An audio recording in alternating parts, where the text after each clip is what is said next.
Hi, magandang araw po muli sa inyong lahat, and for our third reading for the day today, tingnan naman po natin kung ano po ang makikita po natin sa ating third reading of the day today, no? Tingnan po natin kung ano naman po ang ating makikita sa ating third reading of the day, no? Napanood nyo na po ba yung first, second, and third first and second reading of the day? Yung fourth na late ko pong na-upload at yung first na live and second reading of the day. Ngayon naman po, pumunta na po tayo sa ating third reading of the day. Yan. Balasahin lang po natin maigi. Parang alam niyo pong balasado po natin lahat. Okay?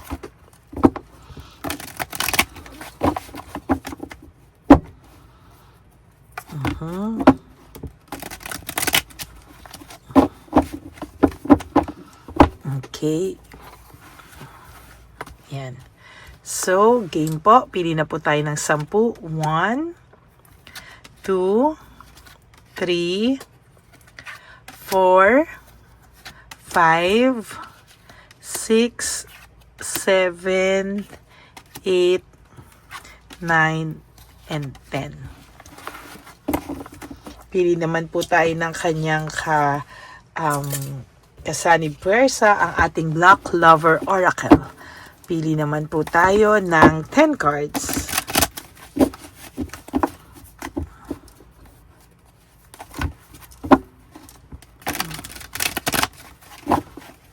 Ayan, para po sigurado na tayo po ay nakabalasa.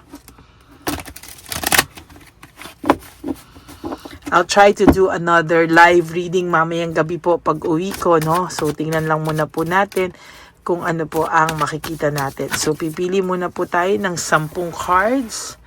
Ito po ang tinatawag na sanib puwersa. 1, 2, 3, 4, 5, 6, 7, 8, 9, and 10.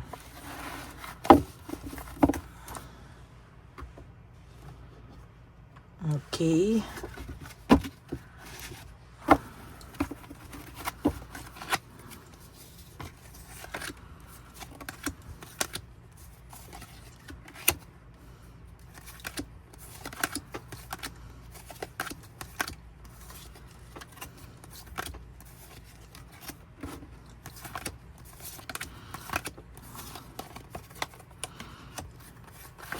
Exciting po ito dahil Lover Oracle and Tarot card, no? Tingnan po natin kung ano po ang mababasa natin dito po, no? I can't do this right now. For some of you na gusto pong gumawa to ng aksyon, kung gusto niya pong mag-sorry, kung gusto niyo po ito ay mag-sorry sa inyo, parang hindi niya po parang kayang gawin, no? Sabi ko nga po sa inyo, for your first and second reading, itong taong to ay medyo makikitaan talaga natin ng ego, ng pride, no? Mataas talaga at medyo may pagkamayabang po, no? Parang ang gusto niya po, sabi ko nga po sa inyo, ang gusto niya po is kayo po ang humabol, no?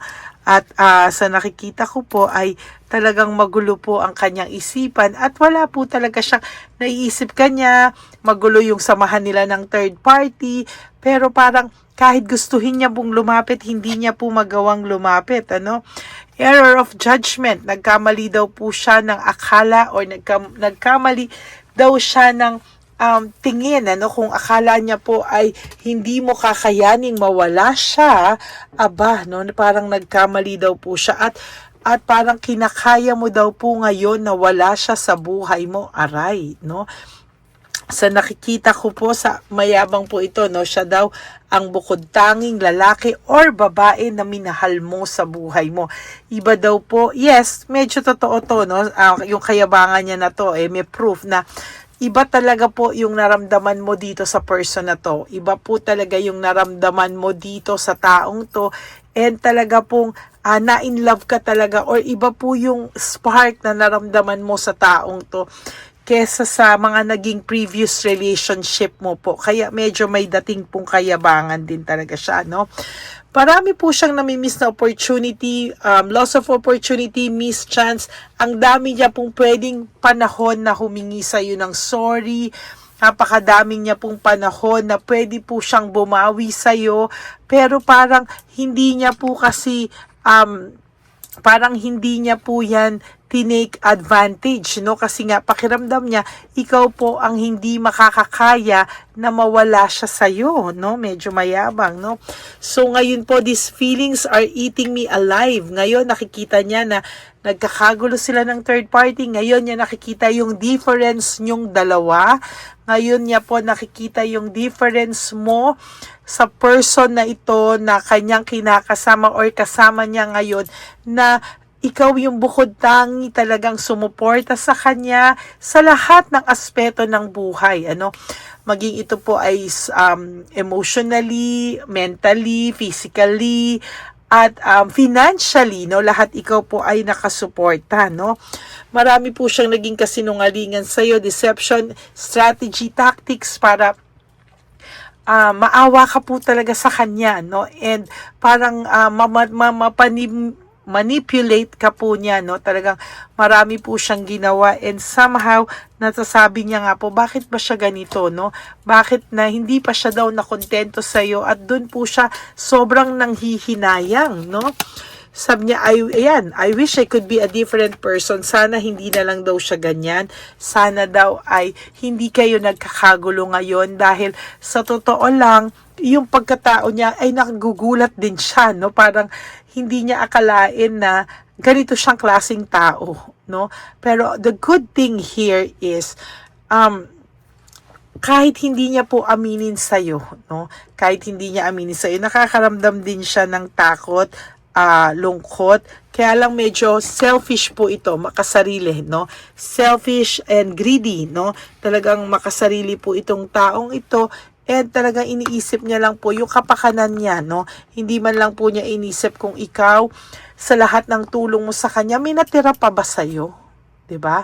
Hindi niya man lang po naisip yon, na sa lahat po ng ginawa mo sa kanya, technically, no, ay may natira ka pa ba para sa sarili mo? Wala. Ngayon, naiisip niya dahil sa lahat ng tulong mo sa kanya, life without you is hopeless, dark, and depressing. I miss your light. Namimiss niya po yung pag-solve mo sa problema niya, no? Namimiss niya po yung gaan ng buhay niya na nandyan ka sa tabi niya. Namimiss niya po yung buhay na namimiss niya yung buhay dahil ang gaan-gaan daw pag nandyan ka, no? Na parang ikaw yung nagdadala ng relasyon nyo, ikaw ang nagdadala ng lahat ng sakit, ikaw ang nagdadala ng lahat ng hirap, ikaw ang nag-handle ng relationship nyo, to be honest, no? Na napakadali, napakagaan ng buhay niya kung nandyan ka daw po sa tabi niya. Ngayon, sobra siyang burnout and overstress, no? Ang taong ito ay with too much pride. Ngayon, siya po ay nakakaramdam ng too much stress, no?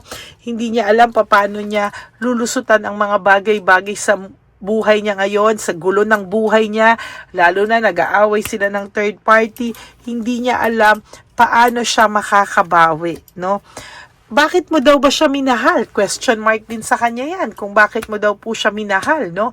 Ano daw po yung rason mo, no? Siya nga, hindi niya alam kung kamahal-mahal ba siya, no? Pero mayabang siya, pakiramdam niya, hindi ka makaka-let go sa kanya, and alam niya talaga din sa sarili niya na mahal mo siya, and hindi niya lang din alam anong nakita mo sa kanya, kahit siya alam niya, hindi mo alam. Hindi niya alam kung ano nakita mo sa kanya. May frustration din akong nakikita pag hindi po nito nasusunod ang gusto niya. Parang ikaw lagi ang mali, no? Pag hindi niya nasusunod yung gusto niya, o hindi mo nasusunod yung gusto niya, ikaw yung laging may problema, ikaw yung laging hindi makaintindi, ikaw yung laging nasisisi, no? So ngayon na wala ka, wala na siyang masisi. Ngayon na wala ka, lahat ngayon ng kahirapan niya, lahat ngayon ng mga kamalasan niya, wala siyang ibang masisi kung hindi sarili niya at yung kasama niya sa buhay ngayon, no? Ngayon, dati ikaw ang sinisisi niya. Ngayon, ang sinisisi niya ay yung kasama niya ngayon. Yun ang dahilan ngayon ng kamalasan niya, no? Samantalang dati, ikaw lagi ang may kasalanan, laging ikaw, never siyang nakatumanggap ng pagkakamali. Ngayon, yan ang may kasalanan, yung kasama niya ngayon. And sabi niya, I wish I could understand you. Sana daw inintindi ka na lang niya. Sana hindi kayo naghiwalay. Sana daw inisip niya din ikaw, no? Kaya lang ngayon na naiisip niya po lahat yan, parang ang tingin niya po sa sarili niya is somehow magulo, no? Hindi ka niya inintindi. So parang ngayon wala rin siyang naiintindihan kahit ano sa buhay niya. Actually, pag-give up ang taong to, very overwhelming ang pakiramdam niya, and hindi niya po alam kung ano po talaga ang gusto niya sa buhay niya. And as a matter of fact, gulong-gulo po ito sa isipan niya, no? Hindi niya alam kung ano gagawin niya. Kinakain po siya ng sarili niyang feelings, kinakain po siya ng sarili niya, at hindi niya po alam kung ano ang gagawin niya. Kasi kahit po siya, hindi na rin po niya alam ang sarili niya. I don't know who I am anymore. Hindi na rin po niya alam kung ano po ang makakapagpasaya sa taong ito. Hindi na rin po niya alam kung ano ba yung mga susunod niyang plano sa buhay niya. Paano niya pa ba? Makakaraos pa ba siya? Makakaalis pa ba siya sa ganitong klaseng sitwasyon? And sa nakikita ko po, there is this lack of direction. Wala po ako talagang nakikitang direksyon sa taong ito, no? Sobra-sobra po yung mga nangyayari sa kanya, at hindi niya po alam kung ano po yung mga makakapagbigay sa kanya ng direksyon. Dahil wala ka na, nawalan to ng direksyon, and napakagulo pa, no? Kaya ganyan yung taong yan, nakakakita ko na there is this childhood trauma, no? Meron tong mga pinanggalingan sa buhay niya na nag-push sa kanya papunta sa ganyang sitwasyon, papunta sa ganyang ugali, papunta sa ganyang pagpapalusot or pag-asa na lang sa'yo, no? Sa'yo siya umasa, kaya ngayon na wala ka, siya po ay hirap, no? Namimiss niya po yung home, yung lack of support, no? Wala na siya. Lagi silang may home conflict. Kung sino man ang kasama nito, laging may home conflict. Laging may walang support sa isa't isa. Lack of support, hinahanap niya po yung suporta na minsan mong binigay sa kanya, na minsan niyang natikman sa sarap ng relasyon nung ikaw yung karelasyon niya. Sabi niya nga, don't treat me the way you do, I don't deserve it. Alam niya rin po na hindi niya po deserve kung gaano mo siya trinato, kung gaano mo siya sinuportahan. Hindi daw po niya yon deserve, no? Talaga daw, itong buhay niya ngayon is deserve niya raw po talaga na maging ganyang kagulo, no? And very confusing po siya, poor judgment, nagkamali daw po siya ng paghusga sa'yo na akala niya hindi mo kakayanin na wala siya sa buhay mo. And sad to say, you're okay, no? You're okay na wala siya sa buhay mo, and sa nakikita ko po talaga, mas maayos ka ngayon na wala na siya sa buhay mo. Aray. But that's the reality, mas maayos ka po talaga ngayon na wala na siya sa buhay mo, no? And I don't think na na masaya siya talaga na wala ka sa buhay niya, dahil yung support po na binibigay mo sa kanya ay hindi po niya kahit kailan, tandaan mo po ito hindi niya po kahit kailan maibibigay sa ibang tao, makukuha sa ibang tao. Hindi niya po kahit kailan mararanasan sa ibang tao. Ikaw lang po ang bukod tanging nakagawa sa kanya ng ganyan. Okay? So that is your third reading of the day. I hope na naka-resonate po kayo, and if you do, can you please give me a like and comment down below para naman po alam ko din kung ano yung mga feelings nyo. And for those of you po who would like to have a private reading with me, you can message me po at Ladyly Elena. That's Ladyly Elena. That's my only official and legit FB and Messenger account. Okay? And ang gusto ko lang po sabihin sa inyo, sa aking mga ever solid, loyal, and faithful na Lady Elena family, is that I love you all from the bottom of my heart. Mahal na mahal ko po kayong lahat. And gusto ko po na sana po ay maging masaya kayo, no? Alam ko hindi perfect ang mundo, magulo ang mundo, pero sinasabi ko po sa inyo na mas magiging maayos po kayo kung mamahalin nyo muna po ang sarili nyo. Okay, hayaan mo po yung ganito, no, na nalulungkot siya po dapat ang magdala talaga niyan. Okay, so sa aking mga ever loyal, solid and faithful na Lady Elena family, tandaan nyo po na mahal ko kayo, at habang ako ay nasa misyon ngayong araw na to, ay ito po, no, ganyan ko po kayo kamahal, nag-record po ako para makita nyo pong lahat. Okay, God bless you all and I love you all, and I'll all see you again on my next reading. Pero lagi nyo pong tatandaan na when you wake up each day, you do 3 things that will make you happy for the day. Prioritize yourself, make yourself happy, and always choose to forgive yourself and love yourself, because self-love is still the best love of all. And you have to realize that life is really too short. Don't make it shorter by stressing yourself from all the pains and heartaches na binigay sa inyo ng kahapon. Just surrender everything to the divine universe and just let go and let God write your life and love story. Ako po ay magbabalik for another set of reading. Bibigyan ko po kayo ng bonus reading mamaya for our 4th reading of the day. I'm not going to promise, but tatry ko po ng live, pero kung hindi man po ako makapag-live, I'll try po na bigyan kayo ng ganitong klaseng reading. Okay? God bless you all and I love you all, at magbabalik po ako for another set of reading for our 3rd reading of the day. God bless you. I love you. Bye!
Papa Jesus! Ano sa'yo? Ito pa no? Go ahead. Pera! Wala na, that's it? Ito po pera. Ito pa pera, oh. Bigay yan ni Papa Jesus. Kain mo yan, ha? Wala ka ng pera dyan, ha? Okay lang kami, okay lang kami. Para sa iyo yan, para sa iyo. Yan ang isip niya. Pagkain mo yan, ha? Bye-bye! Yung pagkain mo kunin. Bakit? Lagay mo lang po dito. Pwede po. Taga po, may bibigay lang po kami sa'yo. Bigay po ni Papa Jesus. Yan, para po sa'yo yan. Ingat po.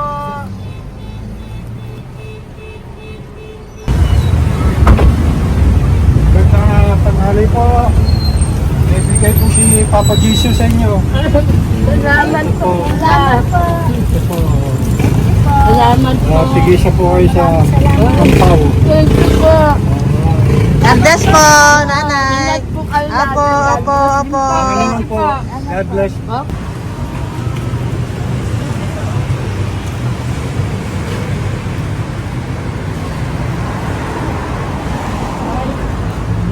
Bigay po ni Papa Jesus sa inyo.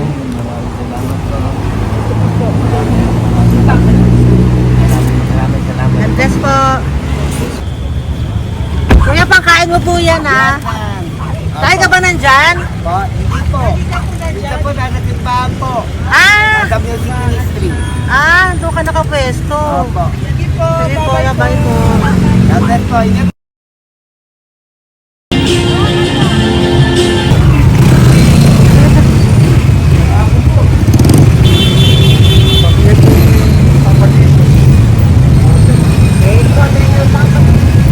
Thank you po, bye po.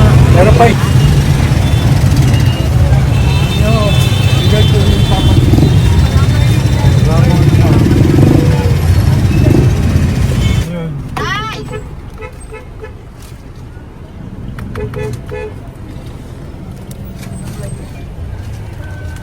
Yun. Tay, para sa iyo po, bigay po ni Papa Jesus. Papa Jesus, eh. Tay, bye-bye. God bless po, God bless. Para sa iyo po, bigay po ni Papa Jesus. Ayan po, bigay po yan sa iyo ni Papa Jesus. Thank you po. Amen.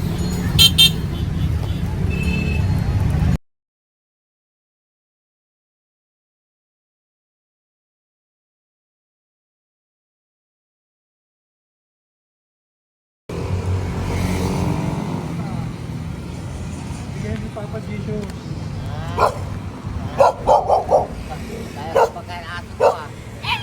Madami mong aso, kuya. Alaga mo lahat yan? Oh, nagkait. Hindi, sa isa na sa iba. Kalagala. Ay, talaga? Salamat po. Kalagala ko. E, paano pagkain yan, kuya? Saan mo kinukuha? Tambay ko. Lahat. Ang dami. Ang dami niya pong aso. Oh, ang daming aso ni kuya. Sais. May nagbibigay sa inyo pagkain. Nangangalakal ako. Okay po. Tapos, Hayaan mo kuya, pag nadaan ako, bibigyan kita ng dog food dito, ha? oo. Dito ka lang ba lagi? Dito ako natutulog. Okay po, sige. Okay po. Marami din akong aso sa bahay, eh. Salamat po. Okay po. Kuya, pangkain mo yan, kuya.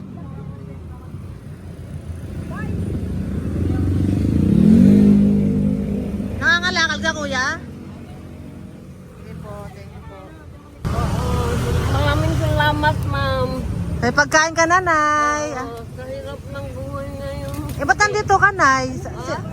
Tagasan ka ba? Yung arthritis ang sakit ko eh. Tagasan ka ba, nay? Sa plado eh. Sa Pladway. Oo. Okay po.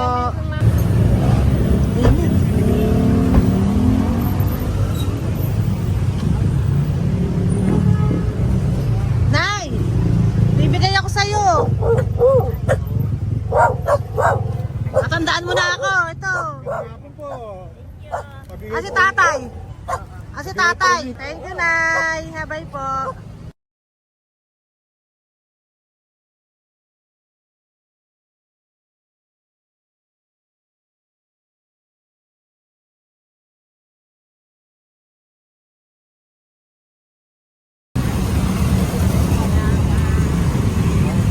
God bless, Tay. Thank you po. Pabigay po. Ay, bigay po ni Papa Jesus. Salamat po. Bigay po ni Papa Salamat Jesus. po, Ito ate. po, oh. Salamat po. Bigay po ni Papa Jesus. Ito pa po. Salamat po, Tay. Salamat po, tita. Bye-bye po. Maraming po salamat. Kayo, ate. Opo, ingat po kayo. Taga saan po kayo? Taga Tayabas, Quezon po kami. Mga aita po kami sa Quezon, mga katutubo. Sige, ingat po. God bless.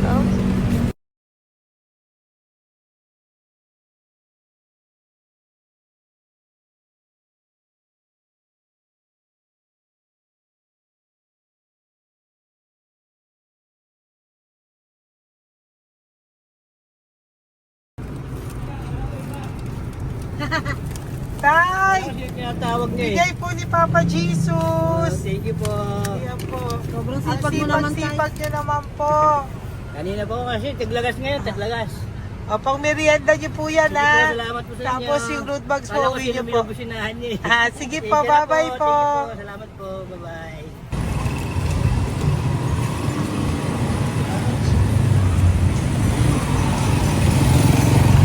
Brother!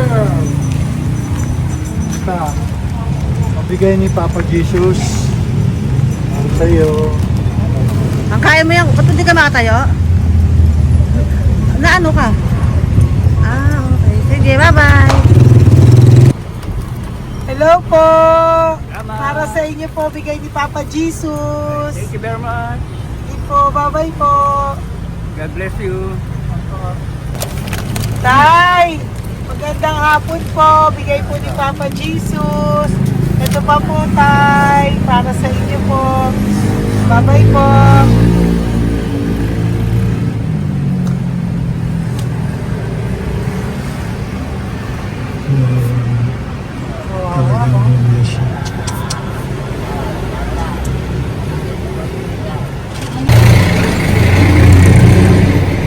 Ate. Tingnan lang. Baka maano siya. Ito po, bigay po sa'yo ni Papa Jesus. Ito pa po, pera po. God bless po. Okay. Taga saan ka po? Sige, ingat ka po, Hello po, magandang hapon po. Ano po? Bigay po sa'yo ni Papa Jesus. Thank you, madam. Tsaka ito pa po, para po sa'yo. Salamat. Thank you po, ingat po. Thank you, ma'am. Sige po. Salamat. Akala ko, ma'am, bibili. Ay, hindi po, para sa'yo po yan. Bye-bye Thank you, po. ma'am.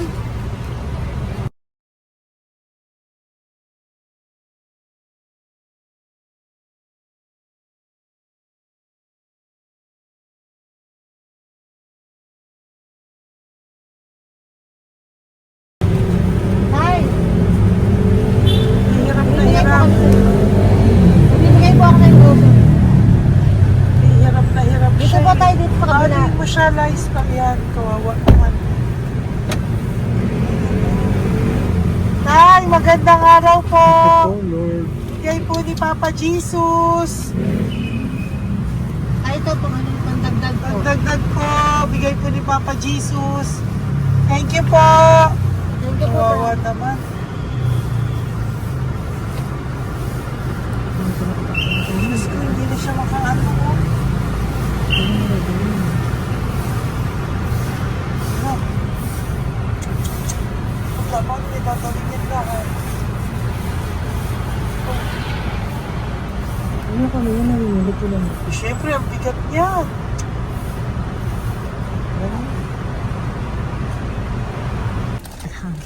Kaya, bigay sa'yo ni Papa Jesus. Sige po, ma'am.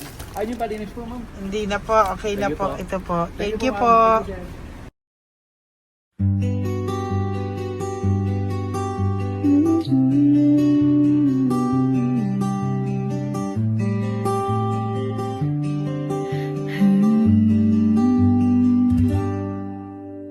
Nasa panahon ako ng kalungkutan,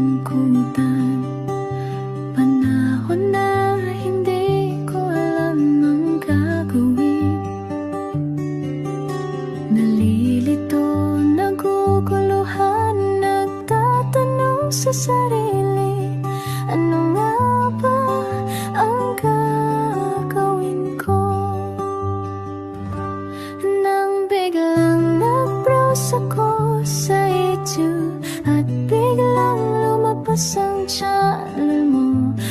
mensahe na noon ay nilabas mo. Angkop sa nadarama ko. Unang beses lang dumaan ang channel mo sa browser ko. Hindi ako nagdalawang isip na hanapin ang Facebook account mo at mag-message sa'yo. Agad ka naman sumagot sa mensahe ko. Hindi ko alam ang damdamin noon, dahil parang may sumungaw sa aking pag-asa.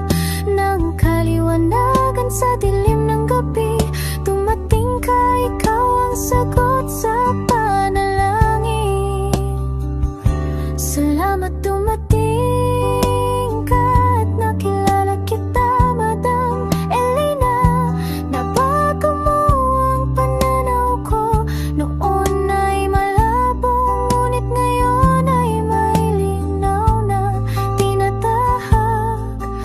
Salamat sa Diyos, ikaw isang anghel